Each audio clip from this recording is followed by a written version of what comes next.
Surabaya Samator keren banget ketika kemarin menghadapi Jakarta Bayangkara Presisi di hari terakhir Proliga 2026 di Pontianak. Begitu juga dengan Jakarta Possible yang kembali menunjukkan kekuatan terbaiknya.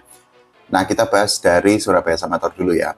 Hasilnya ya sama-sama kita tahu Surabaya Samator dikalahkan oleh Jakarta Bayangkara Presisi dengan skor 3-1. Hasil yang sebenarnya sudah bisa diprediksi sejak awal pertandingan karena kekuatan kedua tim itu kan memang berbeda. Tapi ini ada yang menarik nih. Jadi kita kemarin bisa melihat bagaimana improve atau upgrade yang ditunjukkan dari permainan Surabaya Samator. Ngototnya ada, ngeyelnya ada, kemudian gameplaynya itu lebih rapi jika dibandingkan dengan tahun kemarin. Dan dari skor kan kita bisa melihat, bisa mencuri satu set kemenangan. Ini kan menjadi sebuah improve atau sebuah peningkatan yang sangat signifikan bagi Surabaya Samator. Karena apa? Di Proliga 2025 kemarin itu kan kita bisa melihat bahwa Surabaya Samator itu kan kalah 3-0 ketika menghadapi Jakarta Bayangkara Presisi. Sekali lagi memang mental dan juga kemampuan dari para pemain kedua tim itu kan sangat berbeda tuh. Jakarta Bayangkara Presisi itu kan dihuni oleh beberapa pemain timnas Indonesia, sementara Surabaya Samator itu kan yang di timnas Indonesia cuma Teddy Oka sama Rama Fauzan. Tapi kemarin kita bisa melihat selain mencuri satu set kemenangan, tapi poin yang didapatkan oleh Surabaya Samator itu kan selalu minimal 20 tuh, jadi 20. Kemudian juga hal itu kan bisa menjadi bukti bahwa ya ngototnya ada, kemudian ngeyelnya ada, dan ini menjadi hal yang sangat baik bagi Surabaya Samator karena dengan komposisi pemain muda mereka kan akan terus dipoles tuh, akan terus dikembangkan sehingga ya nanti Surabaya Samator itu kan di tahun-tahun setelah ini atau di Proliga setelah 2026 ini kan bisa lebih meledak lagi.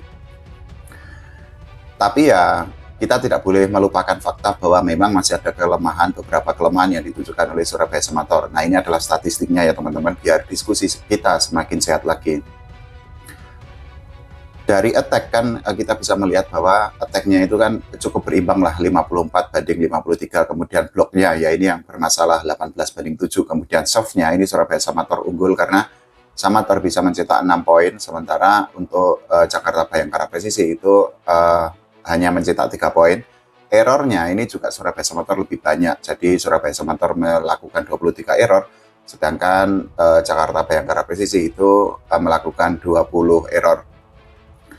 Nah, selain dari faktor ngeyelnya atau ngototnya, kemudian game plan yang lebih jelas, kemudian juga dari segi set, ini ada hal yang sangat menarik dari segi top skor. Mungkin teman-teman akan melihat Rama Fauzan sebagai top skor ya, hal yang sangat wajar karena sejak Proliga 2025 kemarin, Rama Fauzan itu kan memang selalu menjadi motor poin atau menjadi penyumbang poin terbanyak bagi Surabaya Samator. Hal yang sama itu juga terjadi di pertandingan kemarin, jadi Rama itu kan mencetak 23 poin. Tapi Ageng Wardoyo ini juga perlu kita soroti, perlu kita berikan apresiasi karena apa?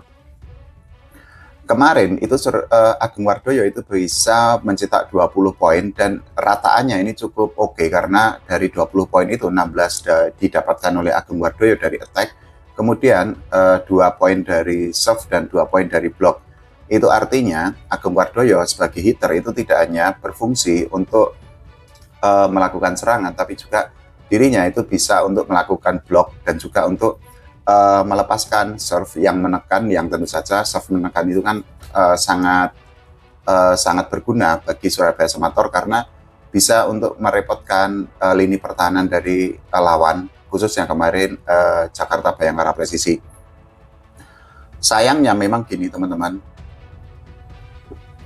kekuatan Surabaya Samator dari sisi attack itu kan memang hanya bergantung kepada Ageng dan juga kepada Rama tuh. Karena kalau dari daftar top skornya itu kan di posisi ketiga itu adalah Teddy Oka yang hanya mencetak 6 poin. Itu artinya ya memang distribusi poin di antara para pemain Surabaya Samator itu kan memang belum merata. Beda cerita dengan Jakarta Bayangkara Presisi karena apa? Ini dari skor sheet-nya, 3 pemain Jakarta Bayangkara Presisi itu ada di daftar top skor. Yang pertama adalah Rendita Mamilang, mantan pemain Surabaya Samator juga mantan pemain timnas Indonesia. Dirinya itu mencetak 17 poin, kemudian ada Agil Angga yang juga mencetak 17 poin. Satu-satunya pemain asing di Jakarta Bayangkara Presisi yaitu Aimal Khan ini juga mencetak double digit, mencetak 13 poin. Dari situ kan kita bisa melihat bahwa ya kualitas itu kan tidak bisa dibohongi, kemudian juga rataan atau distribusi poin di Jakarta Bayangkara Presisi itu kan memang lebih merata. Hal itu kan memudahkan bagi pelatih Jakarta Bayangkara Presisi, Redel Toiran, untuk melakukan rotasi. Artinya ketika satu pemain itu sedang tidak on fire, ya masih ada pemain lain yang bisa untuk menjadi substitusi dan bisa untuk menambah lubang di tengah lapangan. Nah, beda cerita dengan Surabaya Samator yang tadi saya bilang bahwa memang perolehan poin dari Surabaya Samator itu kan hanya bergantung kepada Rama dan juga kepada Ageng Wardoyo. Tapi ya oke lah, maksudnya Surabaya Samator, karena di musim kemarin itu kan kalau ketika menghadapi Jakarta Lavani ataupun menghadapi Jakarta Bayangkara Presisi, mereka itu kan sangat kesulitan tuh. Tapi kemarin ini merupakan sinyal yang sangat baik karena ya mereka bisa mendapatkan satu set kemenangan.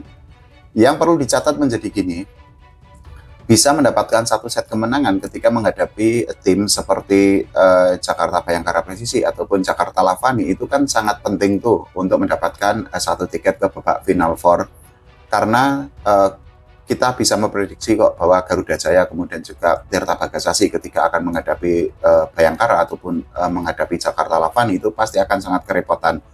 Nah, kemarin Surabaya Samator itu kan sudah menunjukkan bahwa mental mereka lebih improve, ngototnya ada, sekali lagi ngeyelnya ada, permainannya itu kan juga lebih eager to win-nya itu semakin terlihat. Nah, hal itu yang perlu dipoles lagi di pertandingan-pertandingan setelahnya. Nah, kita bergeser ke putri ini. Jadi tidak ada kejutan yang dilakukan oleh Bandung BJB Tanda Mata seperti ketika mereka menghadapi Jakarta Livin Mandiri. Kemarin kita bisa melihat bahwa Jakarta Popsi Vopolwan berhasil mengalahkan Bandung BJB Tanda Mata dengan skor 3-1. Sekali lagi, ini juga merupakan hasil yang bisa diprediksi kok, karena kekuatan kedua tim itu kan memang jomplang tuh, memang bisa dikatakan berat sebelah. Kejutannya mungkin kemarin lah ya, ketika Bandung BJB Tanda Mata mengalahkan Jakarta Livin Mandiri, karena di awal itu kan Jakarta Livin Mandiri itu kan dijagokan untuk mendapatkan kemenangan, tapi ternyata ya mereka justru kalah 3 set langsung. Sayangnya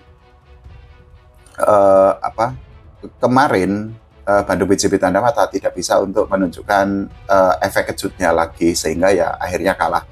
Tapi bisa mendapatkan satu set kemenangan seperti yang dilakukan oleh Surabaya Samator ketika menghadapi tim yang sangat kuat, tim yang sangat tangguh, itu juga merupakan apresiasi tersendiri bagi Bandung BJB Tanda Mata.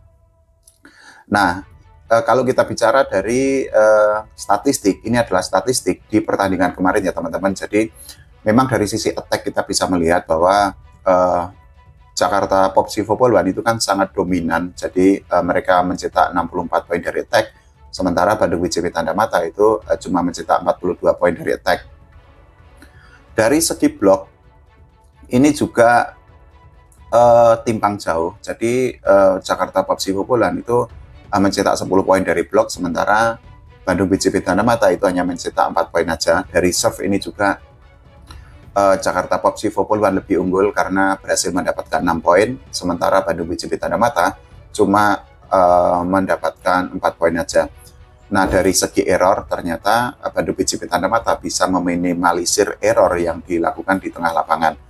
Sepanjang pertandingan kemarin, Bandung BJB Tanda Mata itu melakukan 19 error, sedangkan Jakarta Popsi Vopolwan melakukan 25 error sepanjang pertandingan.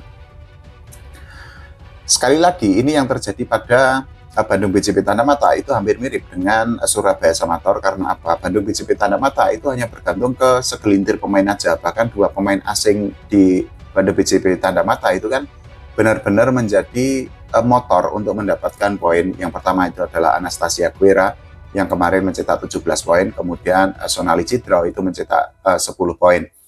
Nah, di posisi ketiga ini juga gap-nya itu cukup jauh, karena di posisi ketiga ini adalah Cynthia Alivia yang mencetak 7 poin aja. Kita bandingkan dengan Jakarta Popsi Vopolwan. Jadi para pemain Jakarta Popsi Vopolwan itu rataan poinnya itu cukup merata lah ya, karena beberapa pemain itu kan mencetak double digit tuh. Beda cerita dengan Bandung BJB Tanda Mata yang hanya dua pemain aja yang mencetak double digit. Di Jakarta Popsi Vopolwan itu kemarin Yonkai Rapena itu gacor banget, 22 poin disumbangkan oleh Yonkai Rapena sepanjang pertandingan. Betania de la Cruz lagi-lagi menunjukkan kemampuannya karena dirinya itu mencetak 21 poin. Sedangkan di posisi ketiga ini meskipun gapnya cukup jauh tapi masih cukup oke lah ya. Chelsea Berliana yang kemarin mencetak 13 poin sepanjang pertandingan. Sekali lagi dari situ kan kita bisa melihat bahwa ya memang gap antara Jakarta Popsi Football One dengan Bandung BJB Tanda Mata itu kan memang cukup jauh tuh. Tapi ya kita perlu apresiasi kepada Bandung BJB Tanda Mata yang di seri Pontianak ini, yang pertama kemarin mereka mengejutkan ketika mengalahkan Jakarta Living Mandiri yang diperkuat oleh beberapa pemain yang oke banget, Yola Yuliana, kemudian Ana Belika dan kawan-kawan. Nah kemarin ketika menghadapi Jakarta Popsi Football One, mereka juga ya masih bisa mendapatkan satu set kemenangan. Perlu dicatat pokoknya, mendapatkan satu set kemenangan ketika menghadapi tim yang kuat seperti Popsi Football One, kemudian Jakarta Pertamina Enduro, itu akan sangat penting untuk memperbesar peluang mendapatkan tiket ke babak final for Proliga. Kan nanti saingan juga akan semakin ketat tuh, masih ada Gresik Petrokimia, kemudian Jakarta Electric PLN. Nah, beberapa tim itu kan misal kayak Jakarta Pertamina Enduro, kemudian Jakarta Popsi Football One itu kan memang sejak awal musim ya sudah diprediksi mereka akan mendapatkan satu tiket ke babak final four. Sementara untuk Bandung BJB Tanda Mata ini kan memang harus mos-mosan, harus berusaha lebih keras agar ya bersaing lah minimal untuk lolos ke babak 4 besar. Tapi ya oke sih, maksudnya nggak mengecewakan lah, karena sejak awal musim kan sebenarnya Bandung BJB Tanda Mata itu kan dihuni oleh pemain muda, tapi ternyata ya minimal mereka bisa memberikan kejutan. Kalau menurut teman-teman semua bagaimana pertandingan kemarin? Silahkan tulis di kolom komentar. Jangan lupa, pokoknya doakan timnas Indonesia semakin berprestasi lagi. Dan juga voli Indonesia diurus oleh PBVSI semakin profesional lagi. Oke, terima kasih teman-teman semua.